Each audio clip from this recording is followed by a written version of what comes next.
శ్రీ విష్ణు రూపాయ నమశివాయ. అమ్మవారి అన్ని స్వరూపాల్లోకి అత్యంత సుందర స్వరూపం లలితా మహాత్రిపుర సుందరి. ఆ అమ్మవారు ఎలా ఆవిర్భవించారో ఈరోజు చెప్పుకుందాం. పరమేశ్వరుణ్ణి కామవికారానికి లోన్ చేద్దామని మన్మథుడు ప్రయత్నిస్తే అప్పుడు శివుడి కంటిమంటల్లో మన్మథుడు కాలిపోయాడు కదా. ఆ మన్మథుడి బూడిద కుప్ప నుంచి ఒక ఆసురీ శక్తి ఉద్భవించింది. వాడే భండాసురుడు.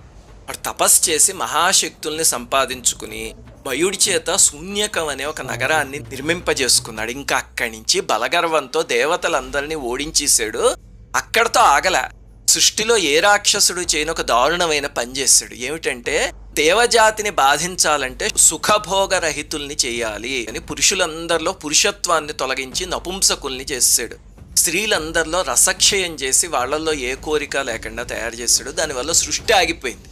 దీన్నే కామప్రళయం అని పిలుస్తారు. ఇప్పటిదాకా సృష్టిలో ఏ రాక్షసుడు చేయని పని. 3 లోకాలు అల్లాడిపోయాయి. దేవతలందరూ